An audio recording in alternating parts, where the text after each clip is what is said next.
Praise the Lord, hallelujah. आज हम इस बात के ऊपर चर्चा करेंगे कि परमेश्वर संपूर्ण मानव जाति से क्या चाहते हैं। परमेश्वर क्या मनुष्य को देना चाहते हैं। परमेश्वर क्या चाहते हैं कि मनुष्य क्या प्राप्त करें। जिस परमेश्वर ने सारी सृष्टि को बनाया है, जिस परमेश्वर ने संपूर्ण मानव जाति को बनाया है, जिस ईश्वर ने संपूर्ण मानव जाति को बनाया है, वो परमेश्वर उस मानव जाति को कुछ देना चाहते हैं। जब आप पहला तिमोथी और उसका 2 अध्याय और 4 वचन को आप पढ़ते हैं तो वहाँ पर लिखा है, जो यह चाहता है कि सब मनुष्यों को उद्धार प्राप्त हो और वो सत्यों को भली भांति जान लें।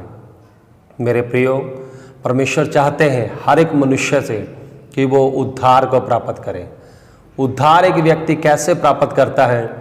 जब वो उद्धार के लिए सच्चाई को अच्छे तरीके से जान जाता है, तब वो व्यक्ति उद्धार को प्राप्त करता है।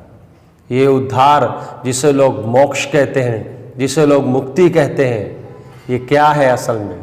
क्योंकि बाइबल कहती है हर एक मनुष्य ने पाप किया है और पाप करने के कारण हर एक मनुष्य परमेश्वर के धर्मी न्याय के नीचे है, परमेश्वर के क्रोध के नीचे है, परमेश्वर की सजा के नीचे है। और परमेश्वर किसी भी व्यक्ति को सजा देना नहीं चाहते, लेकिन वो धर्मी जज होने के कारण, धर्मी न्याय होने के कारण वो पाप को सजा दिए बिना रह भी नहीं सकते। इसलिए परमेश्वर ने संपूर्ण मानव जाति को सजा से छुड़ाने के लिए, उद्धार को देने के लिए एक योजना को बनाया है, एक प्लान को बनाया है। वो योजना क्या है? परमेश्वर ने संपूर्ण मानव जाति के पापों का दंड, परमेश्वर ने संपूर्ण मानव जाति को अपने क्रोध से, अपने न्याय से, अपनी सजा से छुड़ाने के लिए मनुष्य और खुद के बीच में प्रभु यीशु मसीह को लेकर आए हैं। और यीशु मसीह कलवरी क्रूस के ऊपर सिर्फ संसार की चीज़ों को देने के लिए नहीं आए मेरे प्रियो।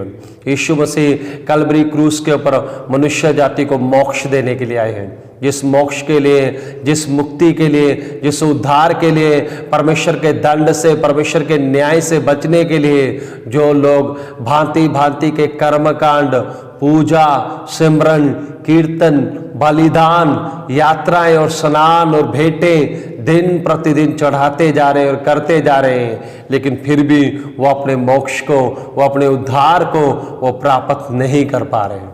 इसलिए परमेश्वर ने स्वयं ही मनुष्य के उद्धार के काम को क्रूस के ऊपर संपूर्ण किया है। परमेश्वर ने स्वयं ही मनुष्य के छुड़ाए जाने के काम को संपूर्ण किया है। अब परमेश्वर चाहते हैं कि परमेश्वर आप मनुष्य के उद्धार के लिए, मनुष्य के मोक्ष के लिए, मुक्ति के लिए, बचाए जाने के लिए जो काम कलवरी क्रूस के ऊपर स्वयं ही अपने पुत्र के देह में पूरा कर चुके हैं, अपने पुत्र का लहू और देह को बलिदान करते हुए पूरा कर चुके हैं। परमेश्वर चाहते हैं इस सत्य को आप भली भांति जान लें और आप उद्धार को प्राप्त करें। और बाइबल कहती है मनुष्यों और परमेश्वर के बीच में एक व्यक्ति मनुष्य बनकर आया है, सारी मानव जाति को छुड़ाने के लिए, बचाने के लिए, उद्धार देने के लिए। और वो मनुष्य प्रभु यीशु मसीह है। और वो प्रभु यीशु मसीह सारी मानव जाति के दाम के लिए, कीमत के लिए, उनको छुड़ाने के लिए यीशु मसीह ने अपना लहू का मूल्य दिया है।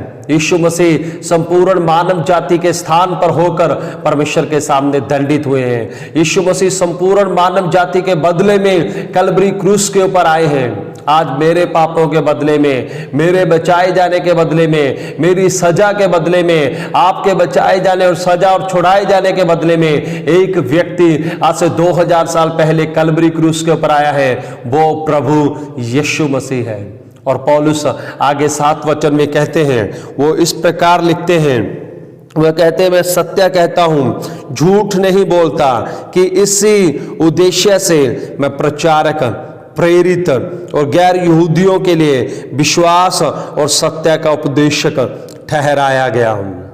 मेरे प्रियो, पौलुस कहता है कि मैं सत्य बोल रहा हूं, मैं झूठ नहीं बोल रहा। मैं इसीलिए प्रचारक हूं, मैं इसीलिए प्रेरित हूं, मैं इसीलिए शिक्षक भी हूं। क्या आप अपनी बुलाहट के उद्देश्य को समझते हैं? आपकी बुलाहट का सबसे पहला उद्देश्य है, आपके प्रेरित होने का सबसे पहला उद्देश्य है, आपके प्रचारक होने का सबसे पहला उद्देश्य है, बाइबल के शिक्षक होने का आपका सबसे पहला उद्देश्य है, ये है कि आप परमेश्वर की चाहत को पूरा करें। जो सेवकाई परमेश्वर की चाहत को पूरा ना करके सिर्फ मनुष्य की चाहत को पूरा कर रही है। मनुष्य लोग जिन चीजों को चाहने के लिए, प्राप्त करने के लिए चर्च के अंदर आ रहे हैं, आप सिर्फ मनुष्य की चाहतों को प्रचार कर रहे हैं और आप परमेश्वर की चाहत को प्रचार करने के लिए अपने प्रचारिक पद के द्वारा, अपनी प्रेरिताई पद के द्वारा और अपने टीचर होने के पद के द्वारा अगर आप परमेश्वर की चाहत को पूरा करने में असफल हो रहे हैं तो आप अपनी सेवकाई के उद्देश्य को पूरा नहीं कर पा रहे मेरे मित्र।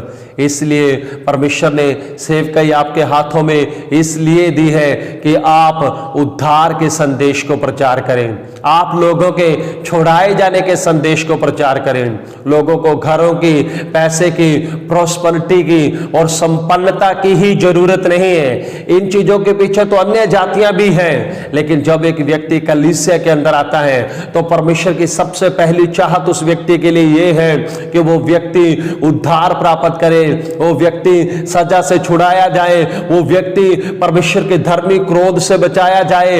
एक दिन जब वो व्यक्ति परमेश्वर के सामने पेश हो तो परमेश्वर के पास उस व्यक्ति को देने के लिए कोई सजा ना हो।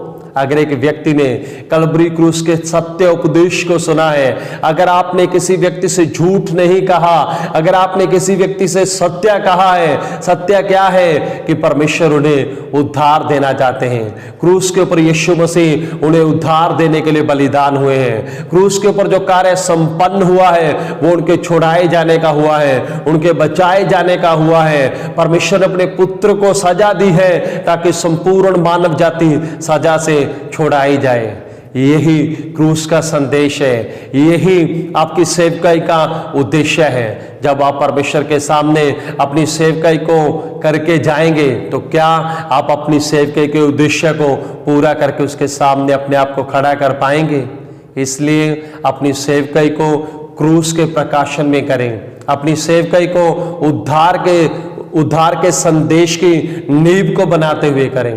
आपकी सेवकाई का उद्देश्य सांसारिक चीजों को प्रचार और प्रसार और प्रलोभन देकर लोगों को अंधकार में रखना नहीं है। आपकी सेवकाई का उद्देश्य परमेश्वर की चाहत को पूरा करना है, मनुष्य जाति को उद्धार तक लाना है, मनुष्य जाति को परमेश्वर के न्याय से छुड़ाना है जो ऑलरेडी परमेश्वर अपने पुत्र की देह में संपूर्ण कर चुके हैं। और इसी के लिए आप प्रचारक हैं, इसी के लिए आप प्रेरित हैं और इसी के लिए आप बाइबल टीचर हैं, ताकि आप सत्य को प्रचार करें, आप सत्य के प्रेरित बने, आप सत्य के बाइबल शिक्षक बने। खुदावंद आपको बहुत ऐसे ब्लेस करे। God bless you all.